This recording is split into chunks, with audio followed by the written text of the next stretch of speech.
right, everyone, and welcome to the latest episode of the Toon podcast. Today, we are going to be previewing the biggest game of the season so far. That is the second leg of the semi-final of the League Cup against Arsenal. I've got Lee and Mark with us. Lee, I'll jump with you first. How are you doing, mate?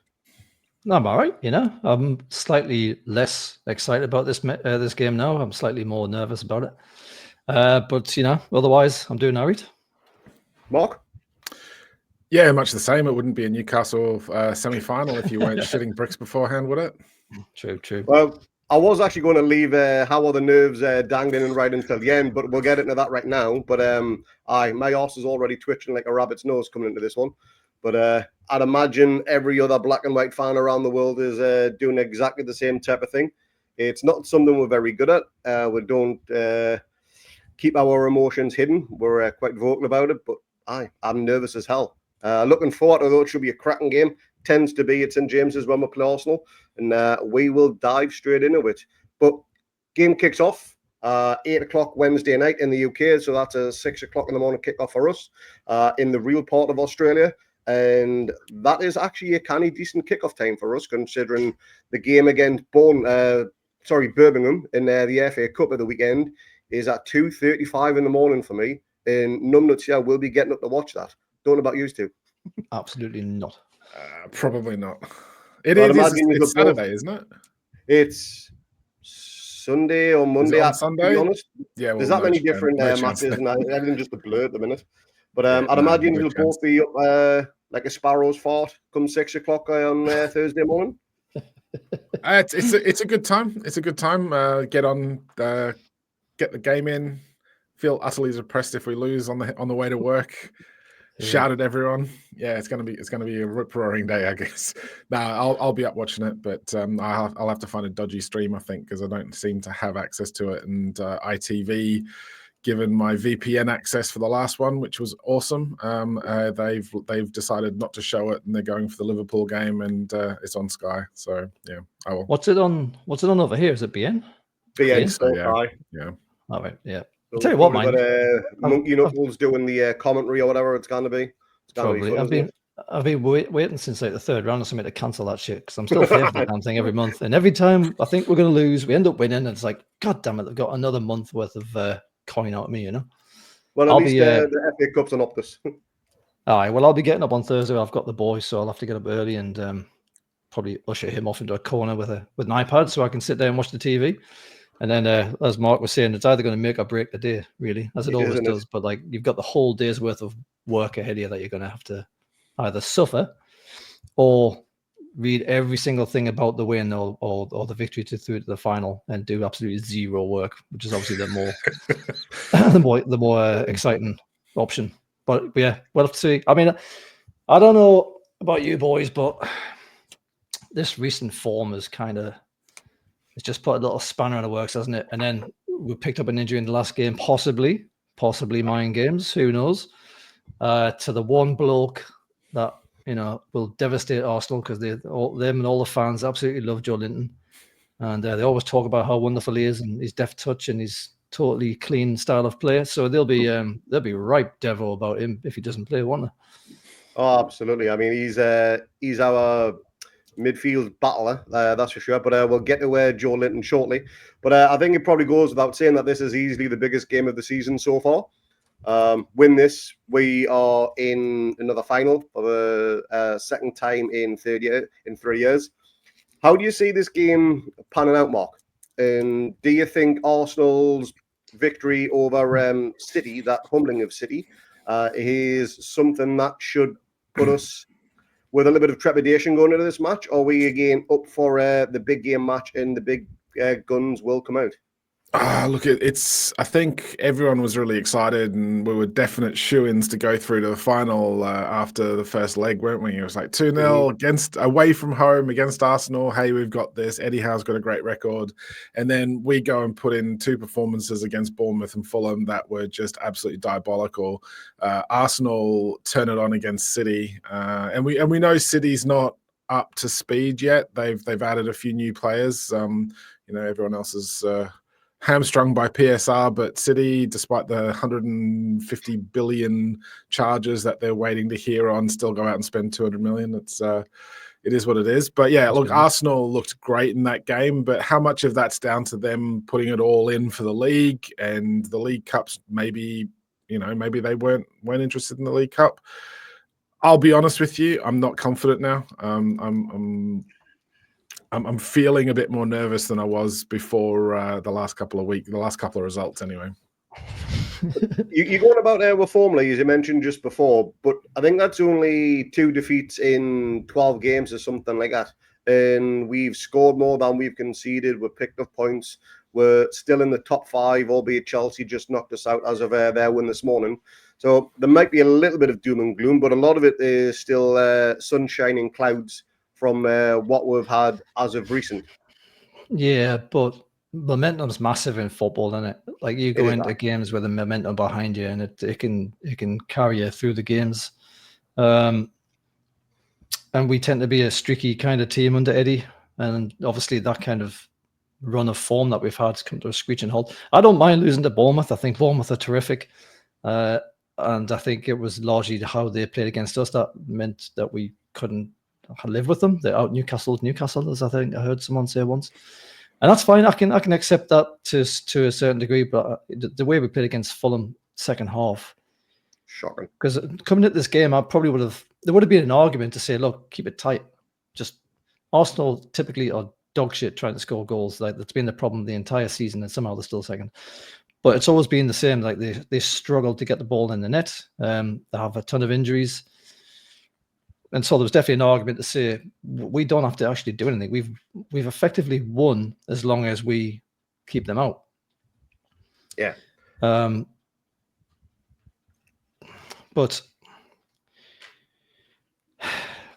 the way we played against Fulham, that second half, where we essentially did that, we had a 4-5-1. It was out of possession, and it was a low block. It was sort of like in the defensive third, and we just surrendered the rest of the pitch while winning against Fulham. And so it's great when it works. You can go, look, I didn't really like the way we were playing there, but fair enough, it worked. But when it doesn't work, you've got to ask questions like, why didn't you? Because when he's made his first changes, Eddie, he'd just been like for like. And it was already obvious that it wasn't working. It was like 63 minutes, and he goes, I'll just put some fresh legs on. He had to take Joelinton. No, fair enough. And he wanted some experience in trips, but he didn't change anything. It seemed like everything just stayed the same. It was obvious that it was going against us.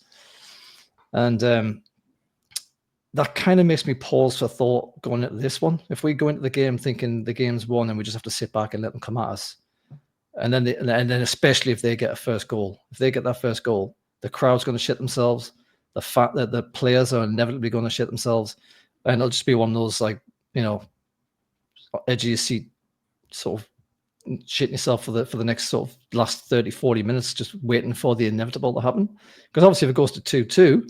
Then it's going to go to extra time, or does it go straight to penalties? I assume it goes to extra time first, Extra as usual. Pens, So then you've got another 30 minutes that you don't want, ideally, because you're going to have a league games not long afterwards.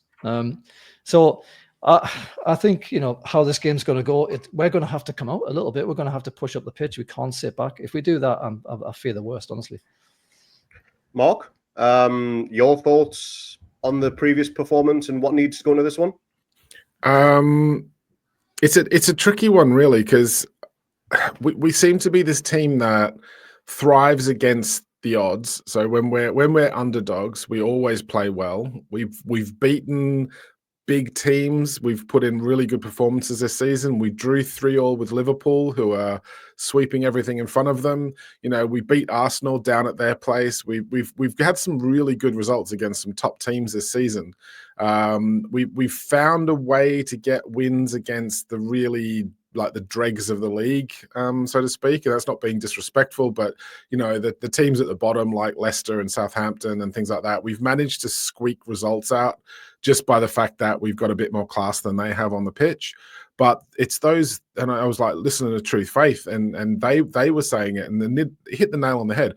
We struggle against those mid-table teams who are good teams. They don't have any massive superstars. They know they're well disciplined. They are actually good quality teams.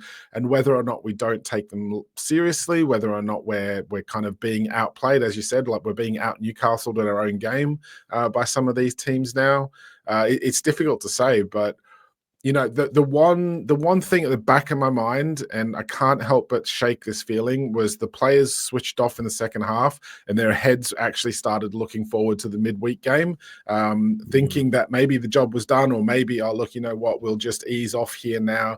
None of us want to get injured. None of us want to get booked and miss that game.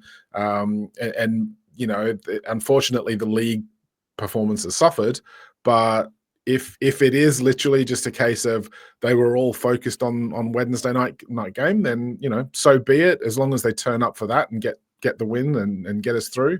I couldn't care less about the last two games, to be honest. It's like getting to this final, getting that cup, that to me is the be all and end all this season. It'd be lovely to get the Champions League again. We've obviously had pods talking about the risks taken in the market.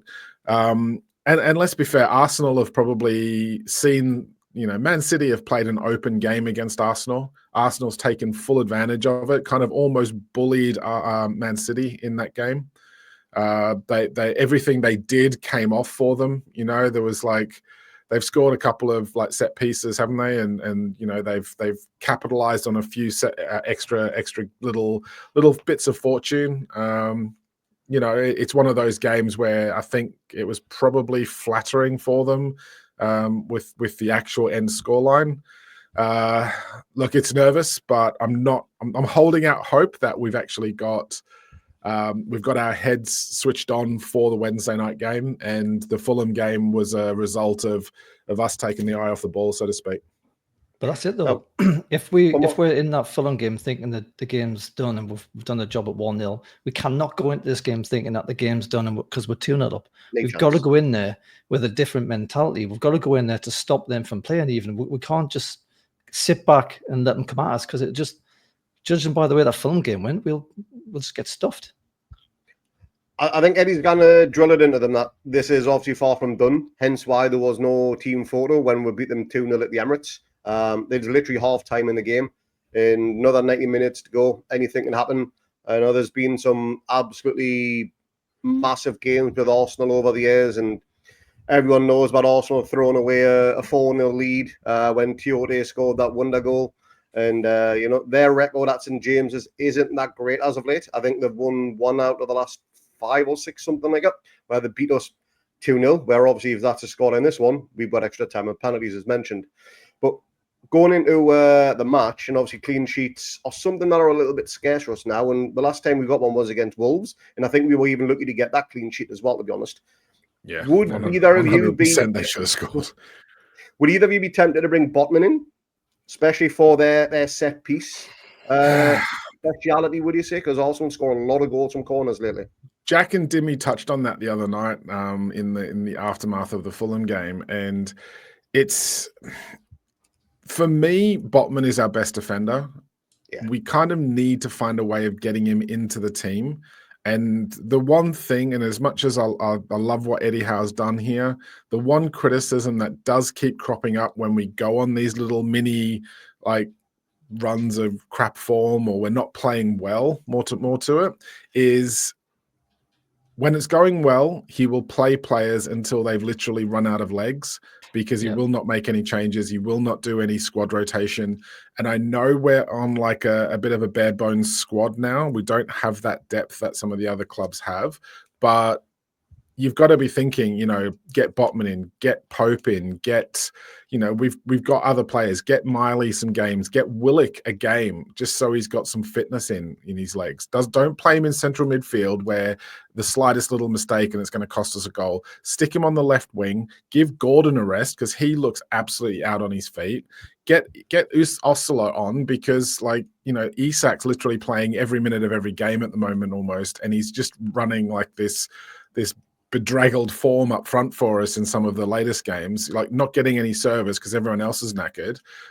We obviously can't drop Jacob Murphy because A, he's in the form of his life, and B, we've got no other option on the bench. But it is that frustration of like, well, we need to freshen it up somehow.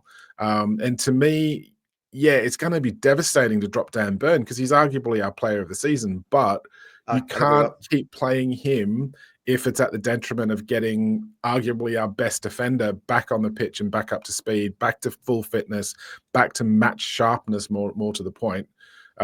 So yeah, I think there needs to be like a little bit of an eye on getting this squad rotation, getting these substitutions, getting like sort of those rests into the legs of these players that are working their asses off, rather than just, oh, well, we're winning, so we're just going to keep plowing on with these players until they can't even stand up anymore. I think the mistake was not changing it for Southampton, because we just got hosed by Bournemouth. And so, and that was at the end of a pretty long run. What was it, 9 games or something, 10 games unbeaten or whatever it was, or wins. And then you get absolutely spanked. So that's your opportunity to say, right, I'll just mix it up. I've got this cup game coming up. There's going to be a bunch of games in short time, and I'm going to need to have freshness. And I think he probably should have made some changes for Southampton, but he kept the same 11. Then, because we won that, he probably thought, oh, well, you know what, that was just a blip now. We can kind of put that Bournemouth thing out of our minds, and we'll just go into this Fulham game with the same 11 again because, hey, they beat Southampton. Kind of ignoring the fact that Southampton are absolute dog shit and at the bottom of the league for a good reason. And then he's played the same 11, and now we've lost that game. So is it the right time to be making changes going into the cup game? It's if he's not going to do it against Southampton, is he really going to do it against Arsenal? But that is my point to a point where like you've got players that are senior players that we should be relying on, like Matty Targett, like Botman, like Emil Kraft or Trippier or whoever at right back. You've got some, you've got senior players there that can come in and do a job and freshen the legs up. Like you can't then turn around and say, well, I'm not giving them any game time, so we can't play them because they're not fully up to match fitness or they've been out for too long. Well, yes, but that's because you won't give them a go. You won't pull them into the team when we need to have a rest for players. They've proven they can come in and do a job for us. They're senior. It's not like we're playing like Sanusi and hoping he turns into Messi. Like we're playing players who have a lot of senior football under their belt. They just don't have any football this season. And I think it's important that we start to get that balance back. My biggest problem is like, okay, we've had a window where we're essentially selling off the dead wood, where we're bankrolling some big cash for the summer spending spree. What's the point in going out and spending money in the summer and buying all of this squad depth if we don't actually use it because, we're playing well at the moment, so we can't change the squad. Well, no, that's the whole point of why you want to build a squad up. You want to get them game time. You want to get them minutes in their legs. Maybe not every game. Maybe you've got your preferred 11, but you need to make sure that you're getting game time into these players so that you can call on them when injuries occur, when you get suspensions, but also when players are just bloody tired and need a break. Yeah, exactly. I mean, I just don't know that. I don't know if changing things for Arsenal is the right time to do it. I think it should have been against Southampton. Don't think so. Now, if Botman was to come in, would you replace him for Shaw because he's had a few brain faults as of late, or would you switch him for Burn and put him in his natural position? I think for me, I would. I really wouldn't want to take out Burn. Apart from anything else, he's 6'20", and I don't know if that's been mentioned, but because of the fact that Arsenal like to play a lot of these set pieces, corners, and free kicks and whatnot, you need your tallest in the middle there to get rid of some of the danger. And Dan Burn does that better than anybody in the team for me. Botman's obviously right up there as well, but Botman, he's still coming back a bit. So, I mean, if it was just which one do you pick and you have to pick one, I would probably take out Shaw and put Botman in, but then that might unbalance us with left foot, right foot, God knows what else. But you're right. I mean, Shaw hasn't looked quite the same lately. He's making a few mistakes. He's getting his one head injury per game. I wonder if they're starting to mount up a little bit. They can't have many brain cells left for the way he keeps getting smacked around the chops every game. But and also Botman's pretty. Is Botman taller than Burn? Taller than Shaw? I feel like he's taller than Shaw. Yeah. Yeah. So in that sense, again, the same argument applies as I did with Burn there. So I would probably if I was going to have to do it, I'm not saying we do, but if I was, I would say Botman for sure, and I'll see how that goes. You can always bring him on if you need to anyway later on. You echo those thoughts as well, Mark, or would you switch it? I like the thought of trying to nullify some Arsenal set pieces. So yeah, for me, get Shah out of there. He's been a bit of a liability in the last few games as well. Get Botman in there. But again, it comes down to the fact that we've not given Botman enough game time. So he's coming into the probably highest pressure game of the season, expected to just produce miracles out of the hat straight away. Yeah. It's not really fair on him either. But you know, I think you've got to have these big game players, and I think Botman's one of those. And you know, for me, get him in the side. I'd like to see Trippier come in for Livramento as well. All right, okay. Yeah, I think that might be one of the things. It's already been hinted that he wants his game time experience. Yes, that's been mentioned in a few articles, so I can definitely see that one happening. The problem with the centre backs, as I've said a million times now, is they're slow as shit. They're slow as shit, and that kind of forces you to play a certain way sometimes. Like, you know, especially if there's pace in the opposition. So, you know, you've got to be careful about that. But then Shaw's not exactly fast either, so. But then you've also got to think that Arsenal have got Kai Havertz up front, and he's one of the biggest donkeys in the league. He makes Darwin Nunez. Now you've done it. He's going to get a hat trick tomorrow. He's going to get a hat trick. I've cursed him. Now I didn't even really realize why I said that. As soon as I said it, I realized, oh, you daft twat. You've done it now, haven't you? But one name that could be making a miraculous recovery and have a place on the bench is a name you might remember, Callum Wilson. He's back in training. I'm not sure whether it's full training or it's close to it, but Eddie has said, or it's been rumoured, that he might be fit enough for the bench. Now, who expects him to get injured in the warm-up? And do you expect him to go off in the 93rd minute because he pulled another hammy? Either or. Yeah, take your pick. It'll be a huge boost for us if we do get him on the bench. Who do you replace him for, though? Who do you bring him in for on the bench? Because you've already got Asula there. You're going to drop Asula? Kelly's not there anymore, so it'll just be another offensive. Yeah, Kelly's not there, but are you going to have two strikers? Are you going to have two strikers on the bench? Gonna have to. You've got to have those options, haven't you? There's no Barnes, there's no Miggy anymore, so you've got to have somebody on the bench to come on that could potentially swing the game a little bit. You could always throw Wilson up top if Gordon needs a break, or if Murphy goes off, then you can kind of swap Gordon to the right and put Isak out wide left or something. Gives you options. Eddie doesn't rate Asula as a major figure to kind of throw in the deep end at the moment. Clearly, he's not getting the game time, so there's obviously still some doubts that he can follow the game plan or execute it to the right way, which is disappointing. It kind of does make you wonder a little bit if Miley would have actually got the chances had we not suffered the injury crisis that we did. Yeah. But look, we'll wait and see. I mean, just having Wilson back fit, and I know we joke that, you know, he's going to, you know, tie his shoelaces and pull a shoulder muscle or something, but you know, just having him back in the squad, even, I think it should be a boost for everyone, just to kind of have him in and around, training with everyone, see him on the bench, give us those options. Even if he doesn't like play many minutes, at least he's there as that. Again, it's that senior experience that we desperately need in these big games. Mm-hmm. The bench is going to be interesting, you know, because Amran's not here, Kelly's not here, so that's two out of the initial, whatever it was, 9 or 10 that we had the last game. And then if Joelinton is out, that means one of those other bench guys is going to have to come in from, which means another space is going to have to get filled. So you're going to have potentially 3 spots on that bench from the last game that you're going to have to fill somehow. Well, speaking of Joelinton, so we've got plenty of keepers. We do. Stick Ruddy in midfield. He's got the bill for it, that's for sure. But yesterday, I think it was, photos started circulating on Joelinton's official Instagram page. They've made the little Benton training ground, and he's wearing a full leg brace. Obviously, he went off with a little bit of a niggle on the Fulham game. Now, this causes a major concern I'd imagine, for all three of us and everybody else who wants Joelinton to be part of that midfield, because, as Lee mentioned at the beginning, he is our midfield destroyer.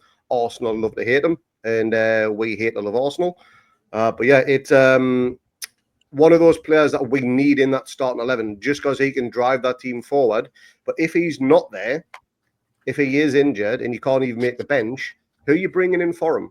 Because Willock, and I will say this, the abuse Joe Willock got on Instagram after the Fulham game was absolutely disgusting. Those weren't fans, they were just absolute clowns and idiots.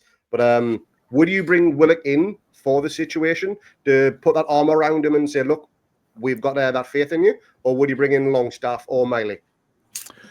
I would bring in Miley. I reckon Eddie will bring in Longstaff, and I reckon Willock will come off the bench and be as ineffective as ever. I think Willock needs a run in the side to get back up to speed. I think a fully fit and roaring Joe Willock is absolutely crucial to our game. I think we're a better side when he's on form.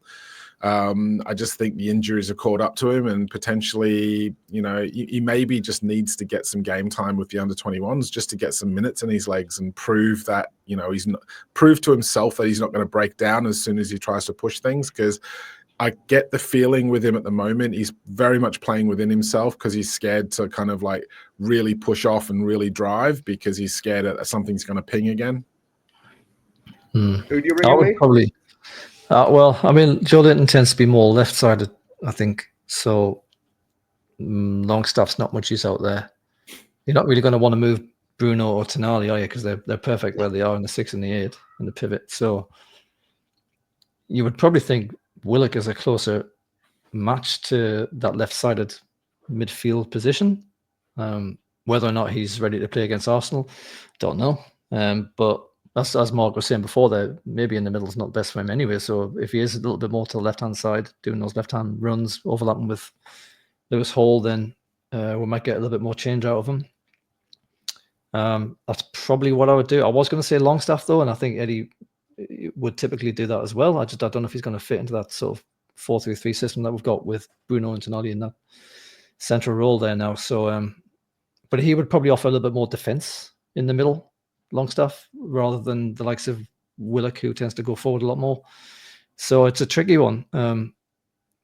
I suspect it'll be Willock though.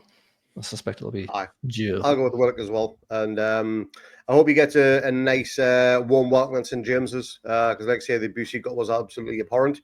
For but sure. not going to touch on that anymore. But now getting on to Arsenal, not going to touch a lot on them. But they've got a few players out themselves. Obviously, the big one is Bukayo Saka. He done his hammy in a good number of weeks ago, and he will be out for another few weeks as well. I think he's not back until early March or something like that. But Gabriel Jesus, his season is over. I think he's tore his ACL. Ben White, he's also out, and is Tomiyasu as well. He's touch and go apparently, so we'll see on that one. But obviously, we mentioned earlier on that Arsenal are flying after that 5-1 demolition of Man City. Now, Man City aren't the same team as they were 12 months ago, whatever it would be. And he's mentioned they got some new faces in there. Do you see the win giving them a huge boost in confidence? And do you see the defeat for us against Fulham being the kick of the arse that we actually need to put in the performance we need to get the win for this fixture? I'll ask you that firstly. Yes and yes. I think it's impossible for a team that just wallops Man City 5-1 to not think going at the next game, yeah, we're feeling pretty good about ourselves. I mean, that's just, and then they look at us and they see that the last 2 home games we've been absolute shit. Bournemouth, fair enough, like I've said before there, but Fulham was a bit of a surprise, and they might think, you know what, if we play even a little bit like what Fulham did, they're on the back of a defeat, get the first goal, the crowd's going to turn, it's going to go quiet, and then it's basically Arsenal's game at that point. So I think they'll be coming to this game really full of confidence, which is unfortunate for us. For us, you could argue that the Southampton game was a performance on the back of a kick up the arse, having getting beaten by Bournemouth, but it was like probably the most perfect opposition you could hope for following a defeat like that. One of the worst teams in the league. So, like, had we have lost against Southampton, and I think we went 1-0 down really early, didn't we? So I was like, oh Christ. Had we have lost against Southampton in the end, it would have been an absolute hell on. We managed to get the win. That's all good. Didn't think we played all that well in the second half, if memory's right. But you lose again against Fulham, and is that going to be another kick up the arse? You're at home under the lights, all the cliches. Is he going to play the same team? All the stuff that we just talked about there. I think the burden's, well, it was probably already was on us anyway in some ways. We've got to defend our lead now. Arsenal could arguably say, oh, we'll just rock up and play the best we can and see what happens. I think the burden's heavy on us to try and show everyone that we can still play a little bit of football at home. I mean, I'm being a little bit over the top here, but that Fulham defeat was just shocking second half, and I think the pressure's on us really. I think the pressure is all on us in this game. Maybe it was always going to be that way, but I think it's just magnified now on the back of those two terrible home results. We'll have to see how we do. Mark? It's impossible to have that result as an Arsenal player and not feel confident, feel boosted by it. I mean, they should be coming in full of confidence. The Newcastle team has, it's like the difference a couple of results make. We came out of the away game against Arsenal thinking, right, that's it. It's in the bag. It's all ours. There's no pressure on us anymore. Arsenal have to come here and win it against us at home. And now we've had a couple of bad home defeats, and it's like, all the pressure's on us, and it's like, yeah. Well, also that was a month ago. Yeah, it was ages ago. That game. That's what I mean. It's like it's a couple of results, and it's like all of a sudden everything just switches. For me, it all depends on why. If we've lost those games, if we lost the Fulham game because we took the eye off the ball, so to speak, because we were fully we started looking towards the Arsenal game. We know that we can play those. We know we can play against Arsenal and we can beat Arsenal. So a lot of it's just going to come down to what team turns up on the night. We've got to just be up for the game. It's as simple as that. There's no second chances. It's like it's leave everything out on the pitch, and then we'll deal with the rest of the league games after we get this win in the bag, or at least not a defeat, and then we'll address it from there. But they should be to a player fully focused on this game, fully committed, run ragged, chase everything down, get back to what wins us games, and that is being this doggedly determined team that chases down everything and pressures the opposition, doesn't give them a minute's space, and we know that will work, and we know we can beat Arsenal when we do that. So there's literally no excuses for the players, but it's going to be a test. I think it's going to give us an indication of where we are physically, where we are mentally, where we are in terms of leadership. I don't think it can be underestimated that we've had a pretty piss poor window again. We've lost some players out of the squad who, in Miggy was a friendly face in the dressing room. We've brought no one in. We've not refreshed anything for a fair while now. Maybe that is starting to tell, and maybe the players are just getting a little bit fatigued and jaded with the whole process, having to go out there and work their knobs off every single game and not get any backup coming in to help them out when there's a chance. I don't know. Nobody knows. Wednesday night should tell us a lot more about that. Yeah, there's always the thought of players getting complacent in where they just think, the place in there, the team isn't. It is always going to be a given, that sort of thing. There's not going to be any places under threat because there's no one really to replace them, because either they're out injured or there's just nobody good enough. So maybe that is something that is starting to creep in. But the one thing I will touch on is we don't need to win this game to win the tie. But we have to go in there with that mentality, though. We cannot go in there. We absolutely do. But yeah. I guarantee you now, I would much rather take a 1-0 loss than for it to go to 2-2, an extra time and penalties, because that is absolutely, and I think everybody else will do. But the fact that we have to go there with a cracking performance, we can still put a cracking performance and lose the game, but still go through. I don't care. Yeah, I don't care if they score one on the 95th minute. They can have that fucking one. I don't give a shit, as long as it's not the first minute or the 10th minute, because it's going to be horrendous watching for the rest of us. It's going to be unbearable. It is, but again, if they want to win it in 90 minutes or even in added on time, they have to score 3 goals at St James's Park without us having any type of reply whatsoever at all. So, yes, we have that 2-goal buffer, but as we've just seen, they're kind of scoring goals for fun, at least in their previous game. I think if we can score, even if it's just 1 goal, I think that is pretty much the tie done. I can't see Arsenal scoring 4 goals to win it in normal time or extra time, maybe penalties. Penalties, as you all know, is a lottery anyway. So that is going to be... Not really, because we're shit at penalties, aren't we? Honestly, though, I think we're going to have aggression in this game. We cannot just turn up and kind of just funny around the park with the pitch. We've got to, and if Joelinton's not in the team, it's going to be even more vital that somebody, Willock or whoever else it might be, or all the team collectively, step up a little bit more and bring a little bit more aggression to the play. We know Arsenal get super annoyed when they get this world, the PGMOLs against us and the world's against us, and look at all these dodgy results and everything. It riles them up no end, and we can use that. But we're going to have that aggression. We're going to have the mentality. We cannot rock up to this thinking in any way, shape, or form that this game is done. And if we can keep them out for the 90th minute and they get a goal, yeah, it'll be twitchy for the last 5 minutes, but we should be able to see that out. If they score in the first 5 or 10, though, I'm going to have a roll of toilet roll next to me for the rest of the game, because it's going to be horrendous. It's not going to be my hope is if they have to push forward, they've got to score. The onus is on them to score.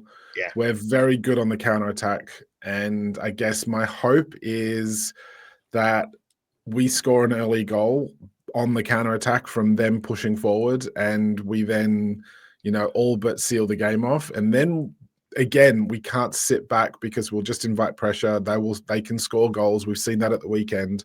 We need to just kind of get at them in their face and not give them any time on the ball.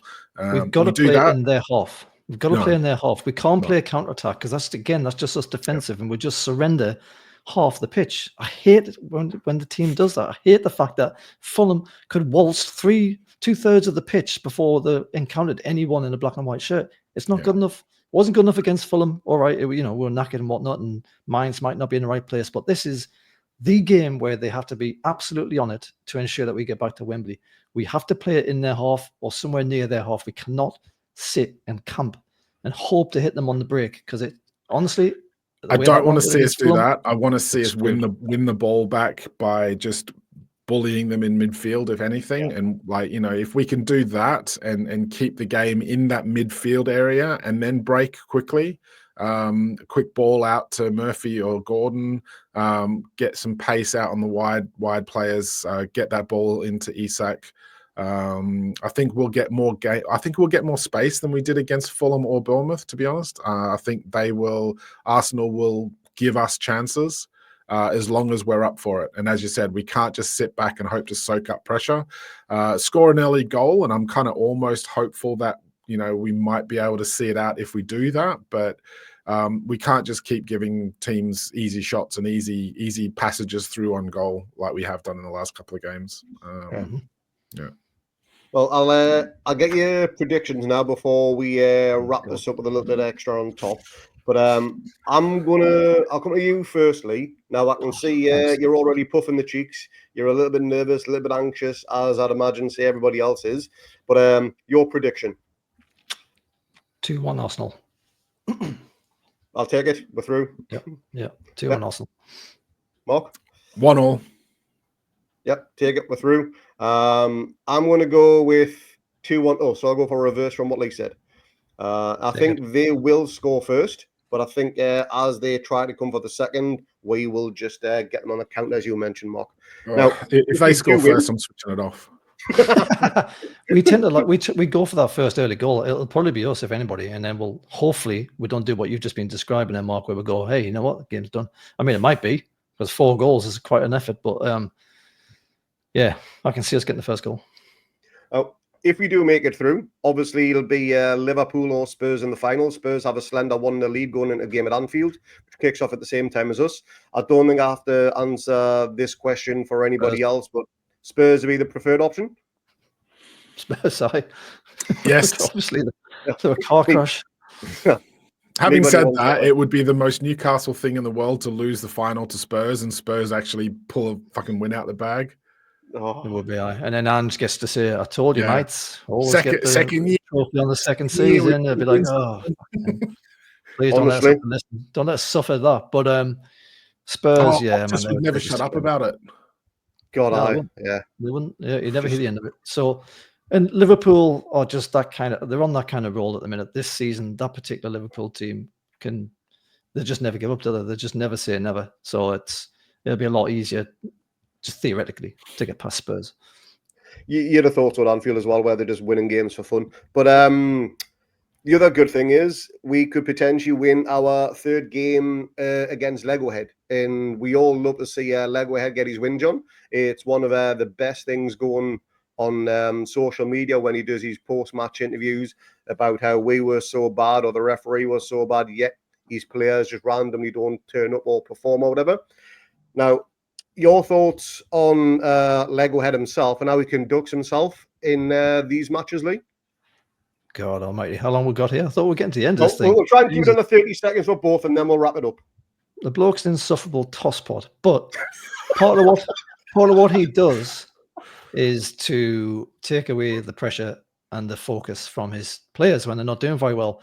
Even in the first round, when we just legit turned up and beat them really well, he backhand compliments us. Like, he couldn't even have the basic decency to give us like a genuine compliment. It had to be a backhand. It had to say, the way they like to play. It's like, oh, piss off, right? No, but you're not going to start. Obviously, we don't expect you to get up there and say, all my players were shit. I wish they would all die, right? He's not going to say that, but you can at least be gracious in defeat. And it's either, like I say, it's either tactical to protect his team, or the man just hasn't got a gracious bone in his body. I'm not sure which one it is. I suspect it's, as I say, man management, team management, and all that side of it. But I'll never forget the debacle when he was like, "This is disgusting. I've never seen it. It's disgusting." And it's like, a piss off, man. It was legit. It was a fine goal. The ball wasn't out. You can't prove it was. Everyone says it's fine. Do one. So yeah, I could do without his histrionics, but I mean, if he is doing it for the benefit of the team, you can kind of understand why. It seems to always keep it for us. He just doesn't like us, does he? He doesn't that. Mark, are you going to be so eloquent in your choice of words for Arteta? I don't like the guy. I feel he is always looking for an excuse. He goes on like a baby where like someone's just done something and it's going to have a big temper tantrum because he didn't get his own way. And it's just tiring. And the worst part about it is because of this victim mentality, because it was never them playing badly or the opposition playing well. It was always a referee decision or they've been allowed to play that way against us, and that's how they like to play. As Lee said, it's like, well, no, we outplayed you on the pitch, mate. That's like, what are we supposed to do? And he's done this time and time again, where he won't let we won't let the fact that he was outplayed. Yeah, okay, you don't want to slag your players off, as Lee said, but you can kind of go, look, we were the second best team on the day. We need to learn from this and develop it. We've got better players than them, or whatever. You could word it so much differently than what he does. But the biggest thing for me is his whinging and whining on and his saltiness all the time. And this victim mentality has oozed into all of the fan base. And they are literally the whiniest fan base on the planet right now. It is unbearable when they've lost a game. It is unbearable when there's like a slight little indiscretion goes against them. And go no further than the red card that was rescinded. They're sending death threats to the referee for what was legitimately a kind of 50-50 call. There's definitely reasons why that was a red card. Was it harsh? Probably, but it's still it's not like he's just pulled it out of nowhere. He's still gone in studs high. And it's like, well, VAR backed him up. And VAR backed him up. This is the whole thing. And everyone was saying, no, that's fine. It's a legitimate red card. And then they give death threats, and then now all of a sudden it's rescinded. What sort of message is that sending to them? Yeah. Yeah, to me, the whole club is just an absolute cesspool at the moment. And as far as I'm concerned, like it will give me no greater pleasure than to beat them on Wednesday night and get through. I'd love it, so to speak. Oh, put the back of the net, man. Getting one over leg ahead is always one of the highlights of the season. And if we can do it third time, that would be absolutely superb. But we will wrap it up there, lads. Thank you both very much for joining. Let us know in the comments down below what your predictions are for the game and who you think should start setting up back. If you think Botman should come in, and who you think you will replace. But it should be a cracking game. Hopefully we can get the win. It's a nice, comfortable, cruisy one. And we're not all nervous as hell come the 93rd minute because it's 2-1 and Arsenal have got a free kick on the outside of the box. Let's hope it doesn't come down to that because I guarantee I will be shitting bricks. But also join us in the Toon Telegram chat. We have a link down in the description below. There's a good group of lads in there. Talk all things Newcastle United, some great match day banter as well. Come and give us a join in there if you want to. But Mark, Lee, thank you both very much. I will see you both on the next one, and hopefully we're on our way to Wembley. How are the lads? Fingers crossed. Come on.